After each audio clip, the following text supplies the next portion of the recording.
कल हुए उत्तराखंड हादसे में मरने वालों की संख्या बढ़कर 26 हो गई है, जबकि अब भी 171 लोग लापता बताए जा रहे हैं। तपोवन टनल में 35 लोगों के फंसे होने की आशंका है। वहीं मुख्यमंत्री त्रिवेंद्र सिंह रावत खुद चमोली में हैं, जहां उन्होंने अधिकारियों से राहत और बचाव काम के बारे में जानकारी ली।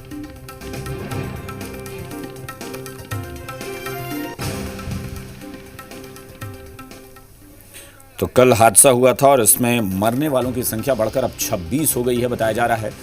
खुद मुख्यमंत्री त्रिवेंद्र सिंह रावत लगातार इस रेस्क्यू ऑपरेशन पर, जो राहत और बचाव का काम चल रहा है, उस पर नजर बनाए हुए हैं और आज उसी जगह पर रुकेंगे जहां पर हादसा हुआ था। तो आज रात उनका वहीं रुकने का कार्यक्रम बन गया है।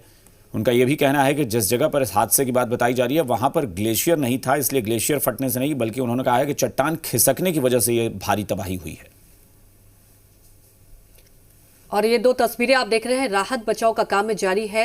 खुद मुख्यमंत्री हर अपडेट ले रहे हैं। आज वो रात को वहीं पर रुकेंगे और साफ तौर पर केंद्र सरकार की तरफ से हर मदद की जा रही है और जो भी लोग फंसे हुए हैं उन्हें निकालने की पूरी कोशिश की जा रही है।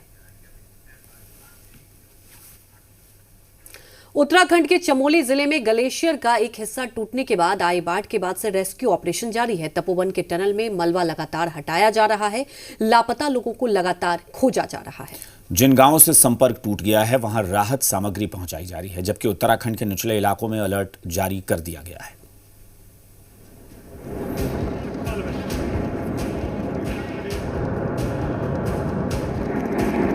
चमोली में ग्लेशियर टूटने के बाद से उत्तराखंड में प्रशासन सतर्क है।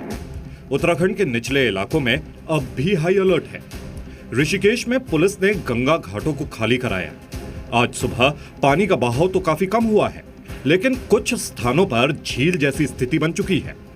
तपोवन प्रोजेक्ट के पास काफी पानी मलबा जमा हो गया है। भीषण तबाही के कारण करीब 1 दर्जन से अधिक गांवों से संपर्क टूट चुका है।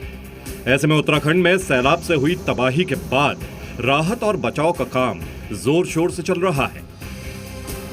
कि किस तरह से कई फीट मलबा अभी भी यहाँ पर पड़ा है। सड़क से काफी ऊंचाई पर यह हिस्सा है सड़क का, लेकिन यहाँ तक मलबा आया हुआ है। तो आप अंदाजा लगा सकते हैं कि कितनी तबाही मचाते हुए यहाँ गई और जो हाइड्रो प्रोजेक्ट था उसे तिनके की तरह तोड़ते हुए, जो पुल यहाँ पर बने हुए थे उन्हें तिनके की तरह तोड़ते हुए अपने साथ ले गई।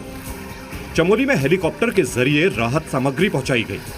वहीं उत्तराखंड में राहत बचाव में MI-17 और ध्रुव हेलीकॉप्टर को लगाया गया।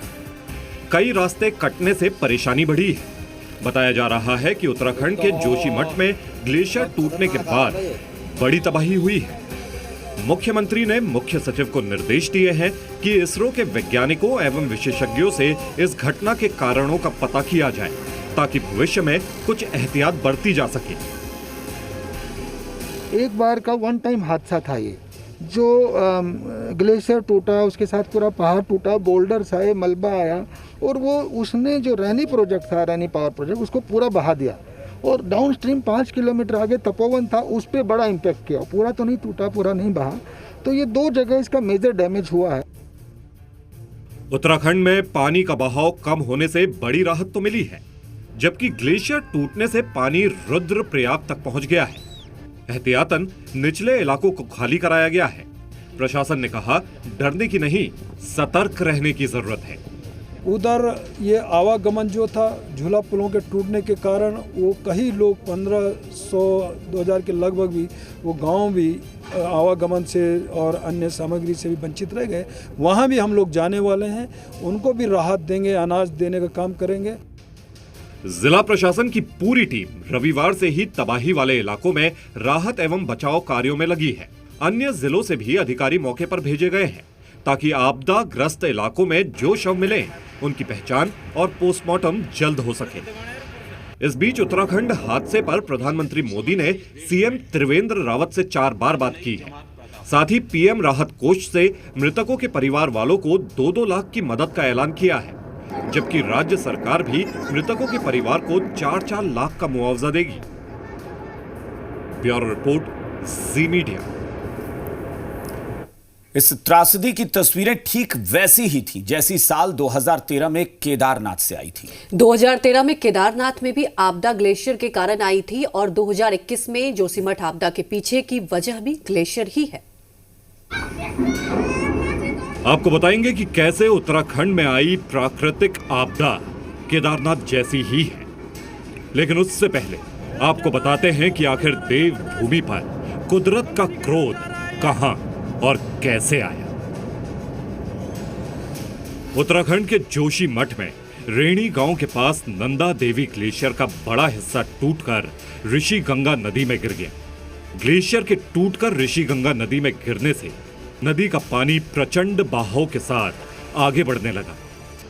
आपकी टीवी स्क्रीन पर एक तरफ जोशीमठ आपदा की तस्वीर है तो दूसरी तस्वीर 2013 के केदारनाथ आपदा की है। 7 साल 7 महीने बाद उत्तराखंड के केदारनाथ जैसी ही आपदा आई है। दोनों आपदाओं के बीच कितनी समानता है उसे समझने की कोशिश कीजिए।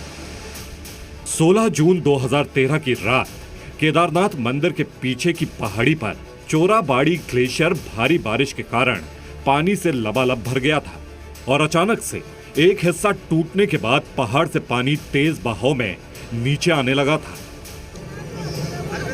रविवार को जोशीमठ के तपोवन में आपदा की वजह भी ग्लेशियर ही था। बस अंतर इतना था कि ग्लेशियर का हिस्सा टूटकर ऋषि गंगा नदी में गिरा और फिर ऋषि गंगा नदी का पानी तेज बहाव से पहाड़ों से नीचे आने लगा। 2013 में मंदाकिनी नदी का पानी अपने रास्ते में आने वाली हर चीज को बहाकर ले जा रहा था। 2021 में ऋषि गंगा नदी और अलकनंदा नदी के पानी का बहाव इतना भयंकर था कि रास्ते में आने वाली कोई भी चीज नहीं टिक पा रही थी। 2013 में मंदाकिनी नदी का बहाव इतना तेज था कि इसके आगे कोई बिल्डिंग नहीं टिक पा रही थी। तब नदी के किनारे ऊंची ऊंची बिल्डिंग कागज के घर की तरह गिर रही थी। 2021 में आई आपदा की तस्वीरें भी कुछ कुछ वैसी ही थी। चमोली के रैणी गांव में ऋषि गंगा डैम को काफी नुकसान पहुंचा।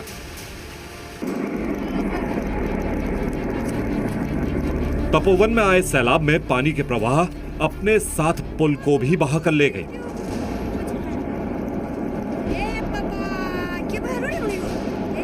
जोशीमठ, तपोवन से मलारी और सुराही टोटा जैसी जगहों को जोड़ने वाले कई पुल पानी के तेज बहाव में बह गए। इन जगहों में रहने वाले लोगों के लिए सबसे बड़ी मुसीबत यह भी है कि स्थानीय लोगों के लिए रास्ता पूरी तरह से कट गया है। अब जान लीजिए, रविवार को जिस जगह आपदा आई और 2013 में जिस जगह पर आपदा आई थी, वो दोनों जगह एक दूसरे से कितनी दूरी पर है।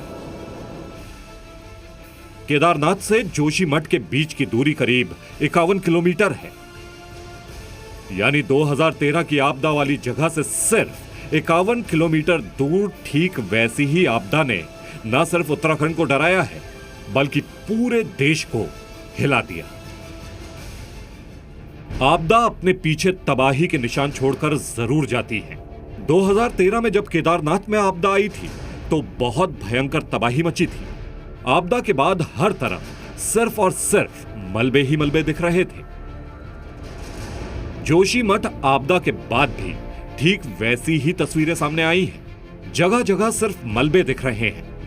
रेस्क्यू टीम मलबे में से लोगों को निकालने की कोशिश में जुटी हुई है। देखिए भाई, तूफान आ रहा जबरदस्त, कंपनी की तरफ जा रहा है ये। केदारनाथ में आई आपदा में सैकड़ों की मौत हुई थी और हजारों लोग लापता हुए थे। अब जोशीमठ हादसे की शुरुआती रिपोर्ट के मुताबिक 100 से ज्यादा लोगों के मारे जाने की आशंका है। 2013 की आपदा से उत्तराखंड बड़ी मुश्किल से उबर पाया था और जोशीमठ आपदा ने उत्तराखंड को फिर से झकझोर दिया है। अब पूरा देश बस यही दुआ कर रहा है कि उत्तराखंड को केदारनाथ जैसा नुकसान ना हो। ब्यूरो रिपोर्ट, जी मीडिया। त्रासदी के शिकार हुए लोगों की आत्मा की शांति के लिए बोध गया में पूजा अर्चना की गई। साथ ही लापता लोगों की सलामती के लिए भी सैकड़ों बौद्ध भिक्षुओं ने प्रतिमा के सामने विशेष पूजा की। इस दौरान तिब्बती पारंपरिक वाद्य यंत्रों के साथ पूजा अर्चना की गई। धौली गंगा नदी में अचानक जलस्तर बढ़ने से तेज बहाव से कई लोगों के लापता होने की आशंका है। इतना ही नहीं, वहां कई पुल भी टूटे, जिससे कई गांवों का संपर्क भी टूट गया है। उत्तराखंड के चमोली में जो आपदा आई है, जो ग्लेशियर फट गया है, सो उससे बहुत सारे लोग पीड़ित हो चुके हैं। तो बहुत सारे लोग वहाँ पर फंसे हुए हैं, बहुत सारे लोग मिले हैं और वहाँ से बताया गया है कि बहुत सारे की मृत्यु हो गई है। तो उसके लिए हम लोग यहाँ प्रार्थना कर रहे हैं। जो लोग वहाँ पर अभी नहीं मिले हैं तो उन लोग मिल जाएँ जल्दी से, उन लोगों परिवार से उनकी मुलाकात हो जाए, उसके लिए हम लोग यहाँ प्रेयर कर रहे हैं, प्रार्थना कर रहे हैं।